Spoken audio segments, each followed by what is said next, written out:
Hallelujah, praise God. हे स्वर्ग के पिता, हम आते हैं, इसके साथ हम आज के कलाम की ओर बढ़ते हैं। अय्यूब उसका 36 अध्याय, जोब 36 और 6 और 7। अय्यूब 36 यानी कि 36, 6 और 7। वह दुष्ट को जीवित नहीं रखता, परंतु दुखियों का न्याय चुकाता है। वह धर्मी पर से अपनी आंखें नहीं हटाता, परंतु उसने उन्हें राजाओं के साथ सिंहासन पर सदा के लिए बैठाया है और वे महिमान्वित किए जाएंगे। प्रभु परमेश्वर के वचन के पढ़े और सुने जाने पर आशीष दिया। आमीन। आइए दुआ करें। धन्यवाद Yeshu, hallelujah. Thank you holy spirit, love you master. खुदा यीशु के नाम में पाक मददगार के जरिए आपके कदमों में फिर एक बार अपने सिर को झुका दें। आपसे मांगते हैं कि आज की सुबह का नाश्ता, दोपहर का खाना, रात का डिनर और इस पूरे सप्ताह की ताकत, एनर्जी, बुद्धि, समझ, ज्ञान खुदा ना आप हम सबों के लिए इस वचन के जरिए दे लिए। पवित्र आत्मा हमें से हर एक पर काम कीजिए। मेरे ओठों को अग्नि से छूकर अपनी बुद्धि समझ देकर मुझसे बात कीजिए, मेरे जरिए बात कीजिए और हम सबों को खुदान वचन की गहराई में जाकर सुनकर समझकर विश्वास करके अपने दिलात्मा को बदलकर आपके अनुसार बनाकर आपकी महिमा के लिए आप ढालिए खुदा, ताकि हम आपके जिंदा गवाही हो, शैतान लज्जित हो, यीशु को महिमा मिले। मांगते खुदा यीशु मसीह के नाम में, आमीन। Thank you Lord, thank you Jesus. खुदा का शुक्र करेंगे फिर एक बार हमें जिंदगी मिली और हम उसके घर में आकर इबादत कर सकते हैं। हालेलुया। परिस्थितियां चाहे जैसी भी हो, लेकिन वो परिस्थितियों को बदलने वाला परमेश्वर, हालेलुया, हमारी स्तुति लेने वाला, हमारी परवाह करने वाला, हमें उठाकर खड़ा करने वाला, हमें जिंदगी देने वाला, हमें खुशी आनंद देने वाला, ऐसा वो महान, जिंदा, धर्मी, न्यायी, सच्चा परमेश्वर है। हालेलुया। और उसकी दया, उसका अनुग्रह कभी न बदलता, न कभी कम होता। खुदा का शुक्र करेंगे और उससे मांगेंगे कि खुदा इस वचन की गहराई में जाने, आप हमारी मदद करें, हमारी अगुवाई करें। हमने वचन को पढ़ा और सुना। वचन फिर एक बार,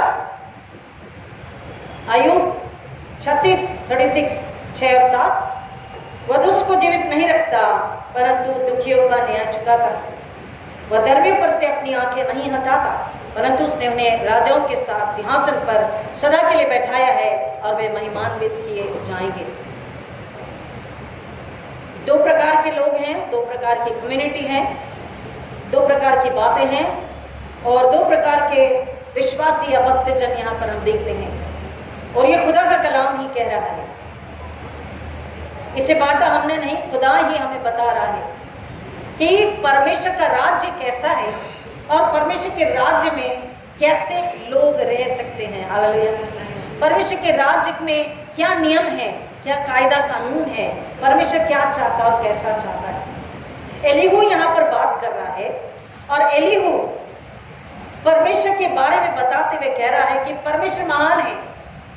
वो परमेश्वर की महानता को, परमेश्वर की बुद्धि को प्रकट कर रहा है, उसके न्याय की प्रशंसा कर रहा है। हालेलुया। कई बार हम उसके न्याय की प्रशंसा नहीं करते, कई बार हम धीरज खोते या कुड़कुड़ाते हैं अपनी जल्दबाजी में, अपने डर में, अपने इमोशन में हम खुदा से कुछ भी कह देते हैं। लेकिन सच्चाई यही है कि उसकी महानता, उसकी बुद्धि अगम है, वो हमारी समझ से परे है। अगर हम आत्मा में समझेंगे, उससे मांग करके, तो उसकी बुद्धि हमें बताएगी। हालेलुया। और उसकी प्रशंसा का, उसके न्याय का वो प्रशंसा कर रहा है कि उसका न्याय जारी रहता है और हमें उसकी प्रशंसा, उसके धन्यवाद में, स्तुति में बने रहना है। एलीहू यहाँ पर ये बात और भी कह रहा है कि धर्मी लोग जो हैं वो समृद्ध होते और होंगे। धर्मी जो हैं, चाहे कैसी भी परिस्थिति क्यों ना हो, चाहे विरोध तनाव क्यों ना हो, लोगों का विरोध, शैतानी हमले, लेकिन वो समृद्ध ही होंगे क्योंकि वो धर्मी हैं। और धर्मी धार्मिकता की राह पर चलते हैं। और धर्मी कौन है? स्वयं उनका बनाने वाला, सृजने वाला, उद्धार करता परमेश्वर। और कहता है कि दुष्ट नाश होते हैं और बिना ज्ञान के ही मर जाते हैं। यहाँ पर अगर कोई पहली बार पढ़े या सुने, या हमने भी कई बार पढ़ा और सुना है, तो डर जरूरी है। एक डर, एक खौफ कि क्या दुष्टता करने वाला, बुराई करने वाला, आज्ञा नहीं मानने वाला, परमेश्वर के वचन के अनुसार नहीं जीने वाला, क्या अपनी दुष्टता में ही मर जाएगा? तो परमेश्वर का वचन हमें बताता है कि उसे बदलना वो हमारे हाथ में, वो उस दुष्ट के हाथ में है कि किस तरह से वो परमेश्वर के न्याय को हटाकर अपने पर उसकी दया और करुणा और फजल को, अनुग्रह को आमंत्रित कर सके और ले सके। हालेलुया। उसे प्राप्त करना कह रहा है उनके ही हाथ में है, क्योंकि परमेश्वर का वचन हमें बता रहा है कि ये जो डिवाइन जजमेंट है, स्वर्गीय न्याय है, ये तो पक्का है, इसमें डिले नहीं होता।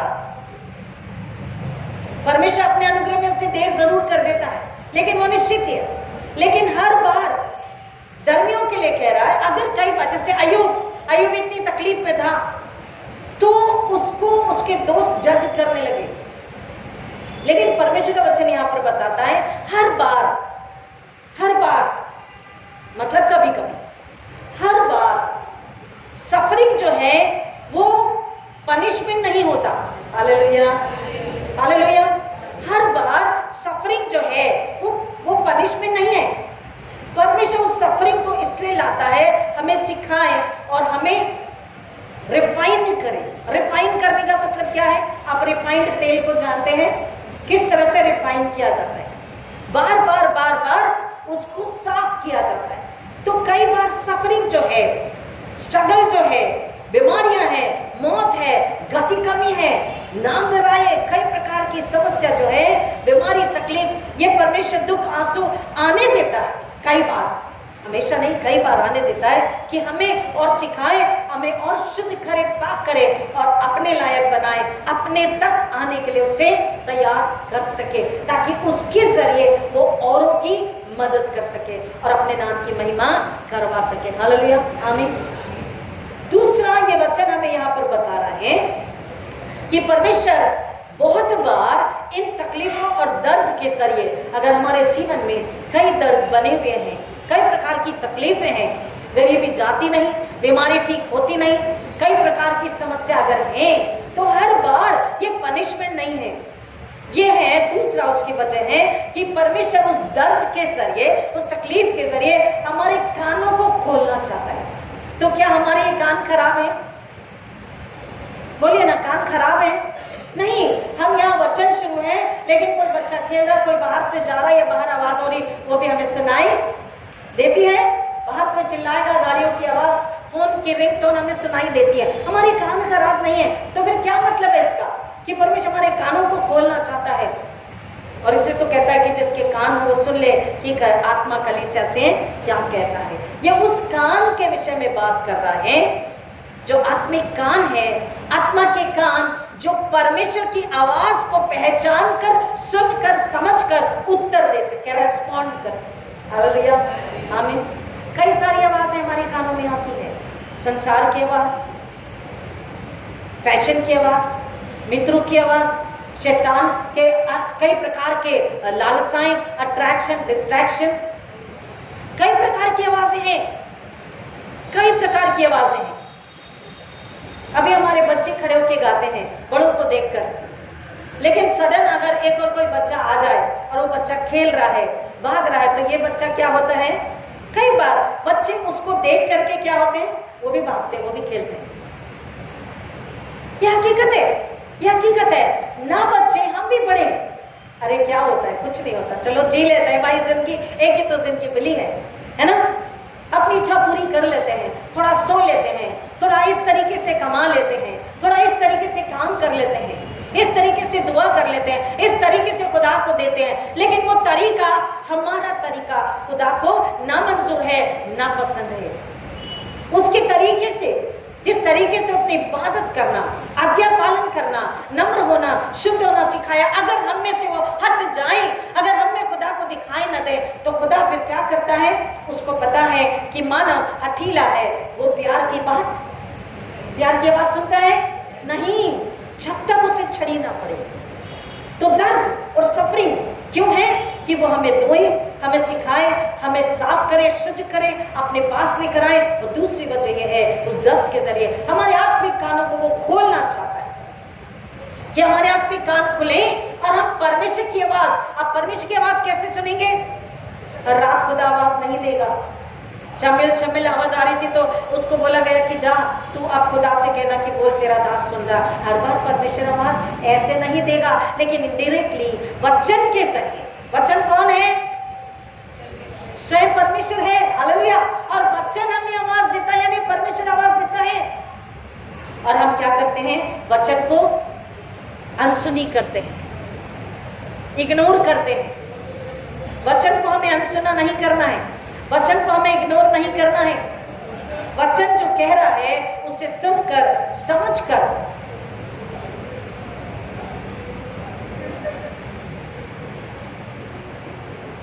वचन को सुनकर, समझकर उसके अनुसार हमें काम करना है। काम मसीह का काम, मसीह की महिमा के लिए काम, मसीह की महिमा के लिए जूझना, मसीह की महिमा के लिए अपने आप को खर्च होने देना।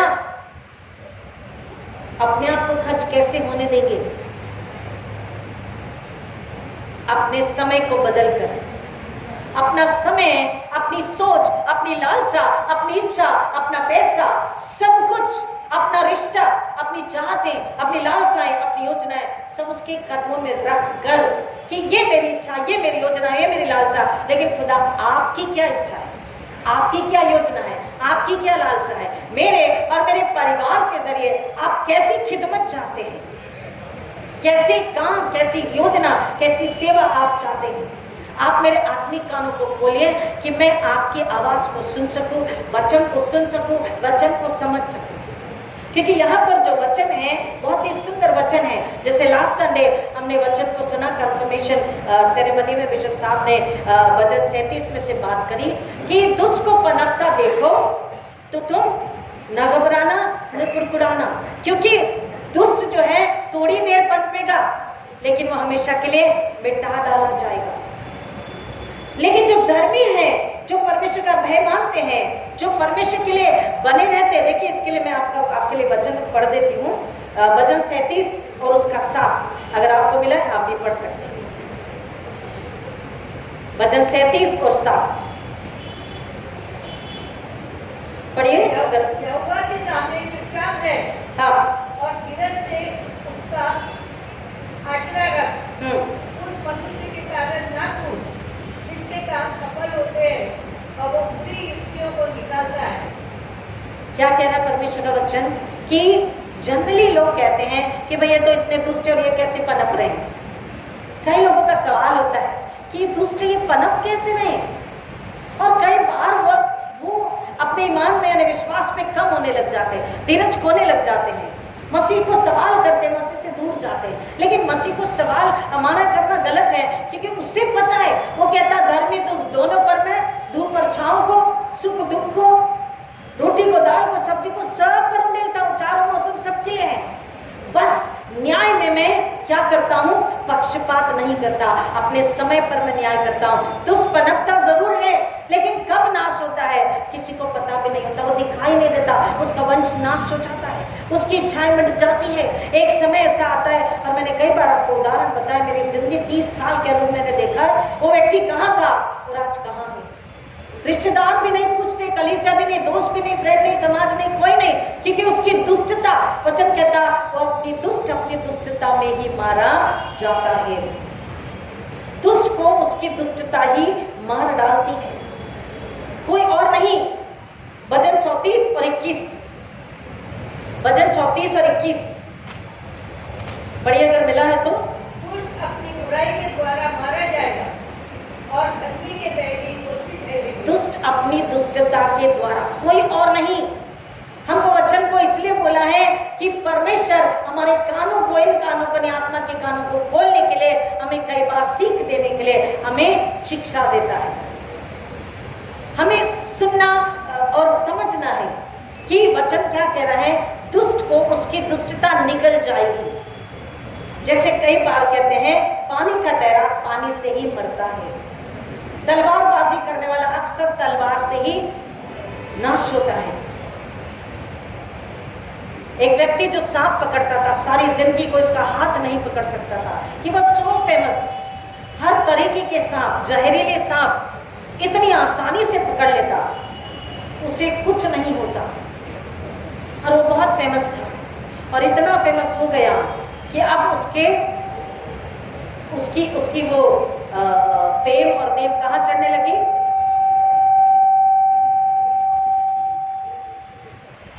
उसको क्या आ गया? ईगो, घमंड, अहंकार, गुरूर।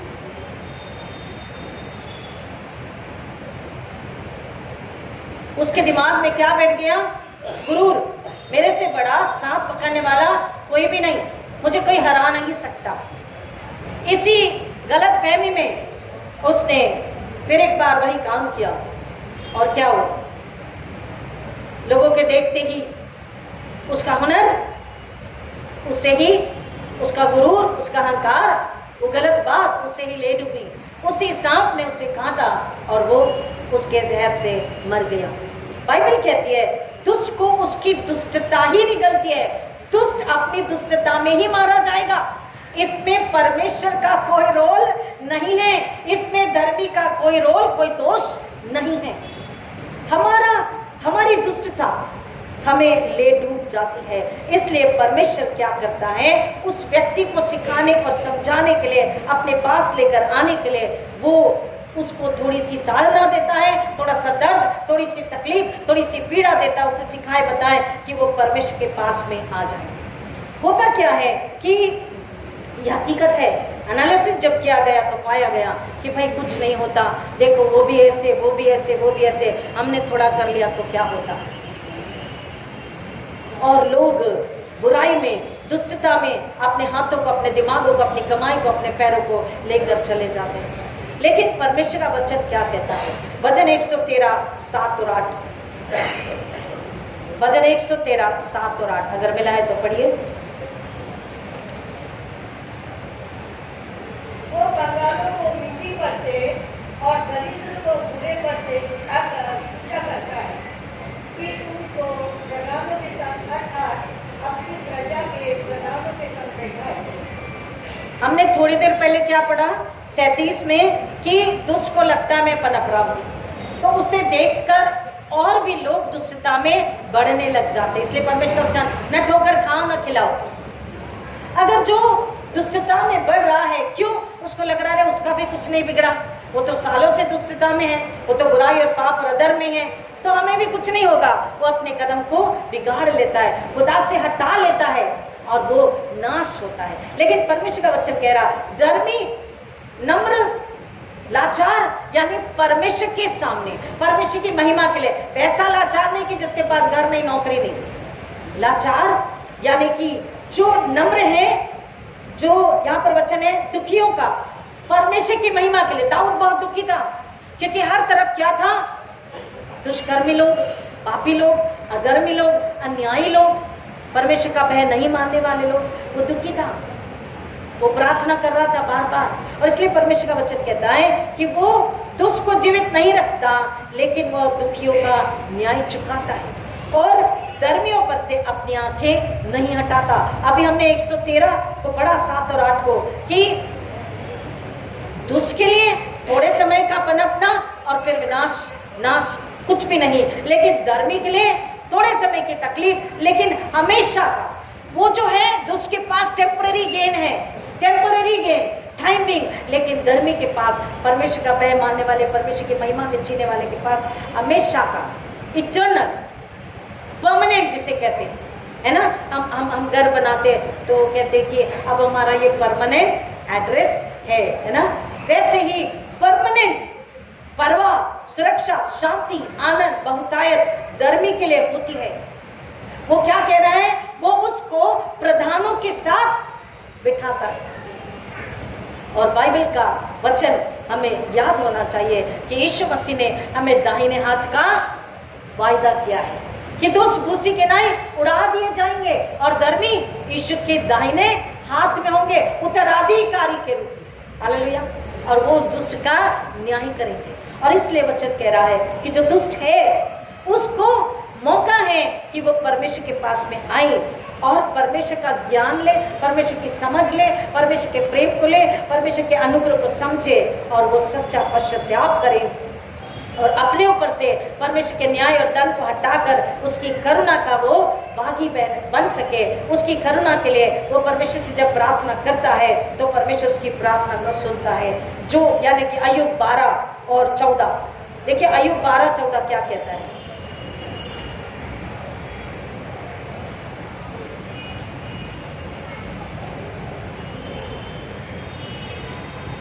अय्यूब 12-14,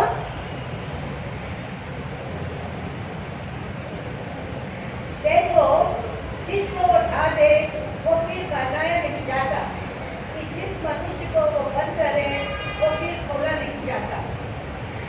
क्या कह रहा वचन?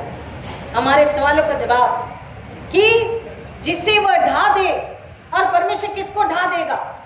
धर्मी को, अपने बच्चों को, अपनी राह पर चलने वालों को, अपने गवाही को, अपनी महिमा लाने वालों को नहीं।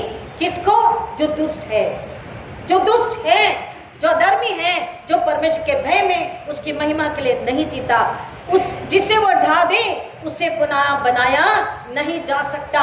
कोई उम्मीद नहीं कि अगर हम गिर जाएं, हम ढा दिए जाएं, हम विनाश की राह पर हैं, तो हमें कोई मनुष्य, कोई दौलत, कोई रिश्ता, कोई ताकत नहीं पुनः खड़ा कर सकती। हमें केवल एक ही ताकत खड़ा कर सकती है। लेकिन यहाँ पर वचन कह रहा, परमेश्वर इसलिए वक्त देता है, वक्त देता है जब हम लौट कर आते हैं, हम सच्चा पश्चाताप करते हैं अपनी दुष्टता को छोड़कर, तो वो क्या करता है?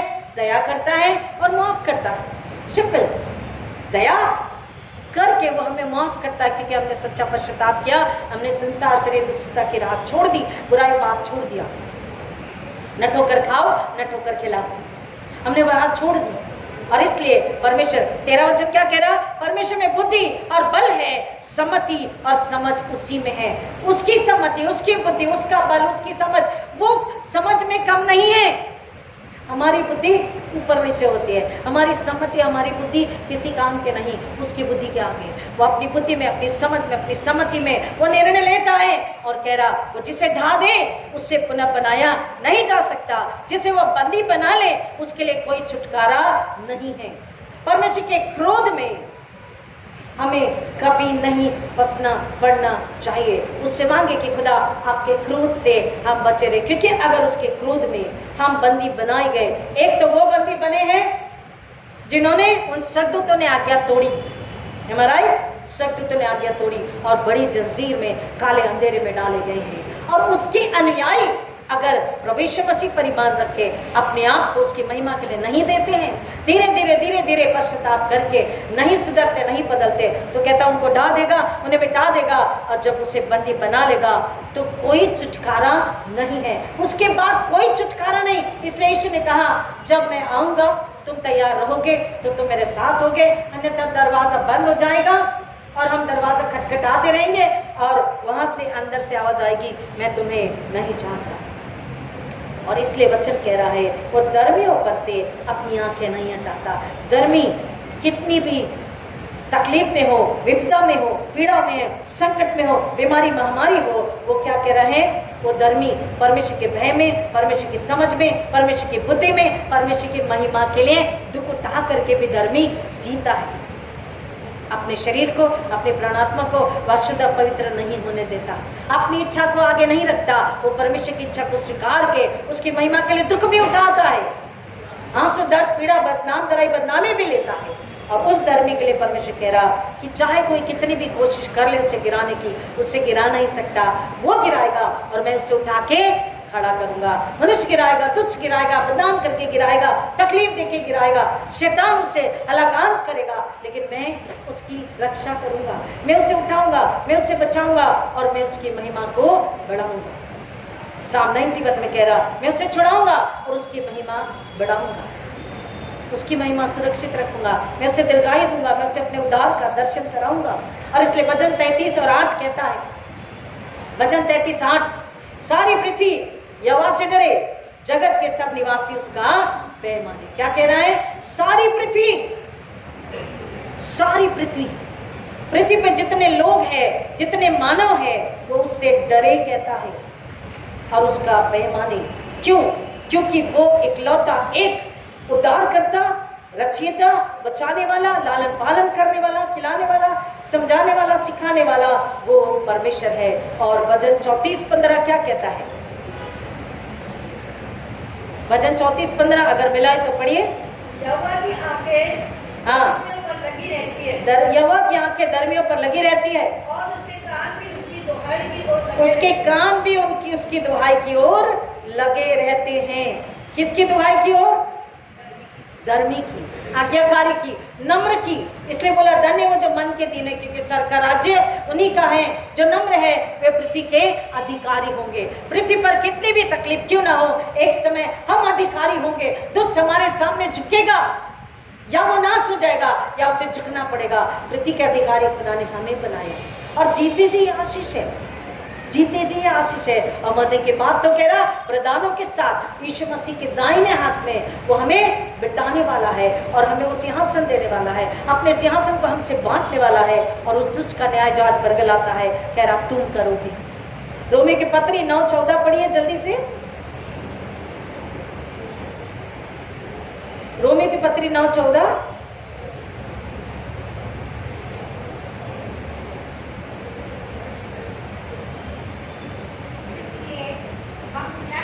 इसलिए हम क्या करें? क्या परमेश्वर के यहाँ अन्याय है? क्या परमेश्वर के यहाँ अन्याय है? कदापि नहीं, क्योंकि वे मूसा से कहता है, क्योंकि वो मूसा से कहता है मैं जिस किसी पर दया करता हूँ, दया करना चाहूँ, उस पर दया करूंगा। जिस किसी पर कृपा करना चाहूँ उसी पर कृपा करूंगा। ना भाई देखिए, चॉइस किसकी है? परमेश्वर की। कई बार हम कहते हैं नहीं हमें ऐसा ही करना है, हम ऐसा ही करेंगे, हम वो नहीं करेंगे। हमारे बच्चे कई बार जिद करते हैं हमें यहाँ नहीं पढ़ना, वहीं पढ़ना, हमें ऐसा चाहिए वैसा नहीं चाहिए, यहाँ शादी वहाँ शादी, ये नौकरी वो नौकरी, ये देश वो देश, ये नगर ये राष्ट्र, ऐसा फैशन वैसा फैशन, हम ऐसी ये होटल वो होटल। हम कहते हैं हमको यही करना है, शादी में, रिश्तेदारी में, समाज में हम यही करेंगे, चर्च में हम यही करेंगे, ऐसा ही होना चाहिए। लेकिन परमेश्वर का वचन कहता तुम्हारी मर्जी से नहीं हो सकता, और जो इसे मिटा डाले उसे कोई भी खड़ा नहीं कर सकता। कोई प्रार्थना, कोई पश्चाताप फिर काम नहीं आता। कोई उपवास प्रार्थना हमारी और तुम्हारी उस व्यक्ति के लिए काम नहीं आती। वो जिस पर करुणा करना चाहे करुणा करता, दया करता, जिस पर कृपा करना चाहे उस पर कृपा करता है। तो क्यों ऐसा? कमान इतना सुन के खत्म करेंगे, ऐसा क्यों? भाई वो पक्षपाती नहीं है, वो धर्मी है, न्याय है, तो ऐसा क्यों? अगर पढ़ के फर्स्ट यू रीड लिटरली आपको क्या लगेगा? ये तो पक्षपात हो गया ना।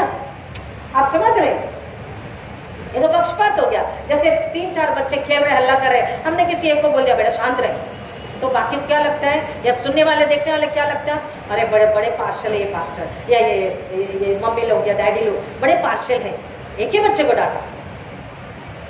ऐसा लिटरल हमको ऐसा लगता है, लेकिन उसका मतलब एक ही को डांटना नहीं है। अगर जब एक को बोल दिया, एक शांत हो गया, तो बाकी 3 समझदार है तो शांत हो जाएंगे। यीशु मसीह कह रहा जिस पर करना चाहे, इसका मतलब क्या है?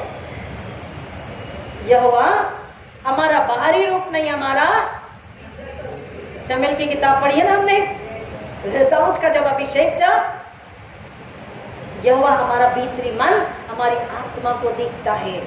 मेरी नजर में ये उचित है, लेकिन परमेश्वर की नजर में कुछ और उचित है। वो सच्चा है, वो धर्मी, वो आज्ञाकारी है, वो नम्र है, वो परमेश्वर की शिक्षाओं से नहीं हटा है। वो व्यक्ति, वो घराना, वो समाज, वो कलीसिया उसके भय में, उसकी महिमा में जिंदा है। अपनी समझ का नहीं, उसकी समझ का सहारा लेना। इसलिए बोला है अपने आप से अपनी तारीफ नहीं। कुछ संडे पहले हमने सुना था कि जिसकी आत्मा उसके वश में नहीं, वो टूटी जो यरूशलेम की दीवार ढह गई उसकी तरह वो है। तो हम अपनी बुद्धि, अपनी समझ नहीं, बुराई से, पाप से, अधर्म से अपने आप को बचाकर, क्रोध से, निराशा, विश्वास से अपने आप को बचाकर बोले कि हम तुझे नहीं बता सकते कि हम पर अनुग्रह, दया कर, कृपा कर। तुझे पता है, तू मेरे हृदय को जांच परख। जैसे दाऊद बोलता है तूने मुझे जांच कर जांचा और परखा, और तूने मुझ पर अपने रहम को, अपने अनुग्रह को ढीला। हम परमेश्वर से बोले कि तू जांच के परख, 2 मान नया बना और मुझ पर अपने अनुग्रह अपनी दया को दे। अगर तेरा अनुरूप है तो तू नहीं, और अगर नहीं तो सुधार और बना कि जल्दी इससे पहले कि समय खत्म हो मैं तेरे पास आ जाऊं, हम तेरे पास आ जाए, हमारे घराने तेरे पास आ जाए और हम तेरी महिमा के लिए अपने आप को सौंप सके। अय्यूब के उस वचन को पढ़ के हम खत्म करते हैं। वह दुष्ट को जीवित नहीं रखता परंतु दुखियों का न्याय चुकाता है। वो धर्मियों पर से अपनी आंखें नहीं हटाता परंतु उसने राजाओं के साथ सिंहासन पर सदा के लिए बैठाया है और वे महिमान्वित किए जाएंगे। इस युग में भी और उस युग में भी, जीते जी और मरने के बाद भी हमें इनाम है, मुकुट है, पहचान है, नाम है। यहाँ अगर नाम पहचान नहीं तो कोई बात नहीं, अगर दुष्ट के अनुसार नहीं चलेंगे तो वो क्या करेगा, हमारे नाम को बदनामी में बदल देगा। तो खुदा कह रहा उससे डरना नहीं, परेशान नहीं होना, उसका काम ही हला काम करना। लेकिन वो ऑलरेडी हारा हुआ है, जंजीरों में बांधा हुआ है, उसकी सेना भी हारी हुई है। तो यीशु का नाम ले, उसे फिर से पैरालाइज कर, यीशु की महिमा में जी और पवित्र आत्मा तेरी सहायता, तेरी अगुवाई, तेरी मदद करता है, तेरी रक्षा करता है। You have a permanent protection, guidance, care, concern, blessing, healing, life abundant, eternal. And they have a temporary name, fame, money, joy, enjoyment that is temporary. वो उसी के साथ नाश हो जाएंगे, लेकिन तुम हमेशा हमेशा के इनाम में परमेश्वर के साथ उसकी संगति में बने रहोगे। इसलिए हमें क्या करना है, उसका भय मानना है, उससे प्यार करना है, उसके आज्ञा पालन करना है, क्योंकि हम कुछ भी कर लें कर्मों से, मैंने इसके पहले आपको बताया, कर्मों से न्याय नहीं है, कर्मों के जरिए उद्धार नहीं है, अनुग्रह विश्वास के जरिए। और विश्वास जब किया है तो कृपा अनुग्रह आना ही है। और विश्वास क्या है तो हम बुराई में दुष्टता में नहीं चल सकते, ना सोच सकते, ना जी सकते। इधर और उधर दोनों तरफ नाव में पैर नहीं रख सकते। यीशु मसीह ने कहा तुम दो स्वामी की सेवा नहीं कर सकते। और एक ही मास्टर है एक्चुअली, दूसरा जो मास्टर है वो विनाश है, पाप है, अधर्म है, मौत है, नरक है, अंधकार है। एक ही मास्टर है जो ज्योति है, उजाला है, रोशनी है, आनंद है, जीवन है, बहुतायत का जीवन, सुरक्षा, शांति, आनंद है। उसी में वही रोटी जल है, वही दवाई है, वही वैक्सीन है, वही सब कुछ है। तो उसी मास्टर को, यीशु मसीह को हम जब लेते हैं तो हम धर्मी समृद्ध होते हैं, देर से सही लेकिन बढ़ते हैं और परमेश्वर की महिमा के लिए लहलाते हैं। हम में से फल आता है, ना केवल हमारी संतानें पीढ़ी दर पीढ़ी, बट एक और आत्मा जो हम जीत करके लाते हैं, हालेलुया, वो परमेश्वर की महिमा के लिए हमारा फल होता है, क्वालिटी फल होता है। प्रियो, हम अपने आप को इस घड़ी पवित्र आत्मा के हाथों में दे दें और बोले पवित्र आत्मा हमें जांचिए, हमें परखिए, हमारे आत्मिक आंख कान बुद्धि को खोलिए, स्पर्श कीजिए। और अब तक जो दुष्टता करी, अब तक जो बुराई करी, अब तक जो अधर्म किया, चाहे हमारे प्रॉपर्टी के झगड़े हो, चाहे पैसों के झगड़े हो, चाहे रिश्ते में झगड़े हो, किसी बात का अनबन है, खुदा से बोले खुदा इससे दूर कर, इसे निकाल दो, मांझ के नया बना और अपने रहम में, अपनी कृपा में, अपनी दया में हमको ले चल। आपकी महिमा के लिए हम जी सके, आपके अनुग्रह के हम पात्र बन सके, आपकी दया के पात्र बन सके, उसके योग्य बन सके कि आप जब देखें तो बोले मैं इस पर अपनी दया को नहीं लूंगा, इस पर अपनी कृपा को नहीं लूंगा, इस घराने को मैं उठा के बनाऊंगा, मैं इस घराने को अपनी महिमा के लिए इस्तेमाल करूंगा। ऐसी प्रार्थना जब हम करते हैं तो वो हमें छुड़ाता है, बचाता है, नया मन नया आत्मा देता है और अपनी महिमा के लिए इस्तेमाल करता है। अगर कोई दुखी है, अगर कोई पीड़ा में है तो हम जल्दीबाजी में अपनी जुबान से गुनाह ना करें कि जरूर कोई गुनाह किया होगा, कि जरूर कोई गुनाह किया होगा, इसलिए इन पर दुख और तकलीफ आई है। हम कभी भी ये बात को ना बोलें। परमेश्वर न्यायी है, उसे सब पता है, हमारा अंदर बाहर उसे सब पता है, हम सबको देखता जाता है, उसके हाथों में रख दें।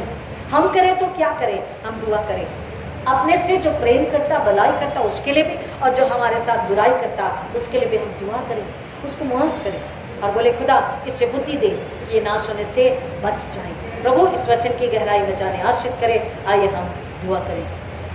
खुदा ना आपका शुक्र करते हैं कि आपने हमें समय दिया कि फिर एक बार आपके पास आई, आपको सुने, आपको समझे, अपने आप को जांचे परखे और खुदावन अपने आप को सौंप दे कि पवित्र आत्मा हमें दो मांझ के नम्र पवित्र शुद्ध निर्मल कोमल बनाए, हमें रिफाइन करे, हमें सुनाए सिखाए समझाए, हम सुनने सीखने समझने का आत्मा ले, परखने का आत्मा ले और हम संसार में नमूना होकर गवाही होकर जी सके, ताकि दुष्ट को हराए और हम ईश्वर की देह पवित्र आत्मा का मंदिर आपके लिए महिमा लाए। खुदावन हर एक जो पहली बार सुनेंगे उनको खास तौर पर आपके हाथों में देते हैं, हर एक को अपनी महिमा के लिए आश्रित कीजिए। हम क्वालिटी फल लाए, हमारी कलीसिया क्वालिटी फल लाए, आपको महिमा मिले ऐसा होने दीजिए।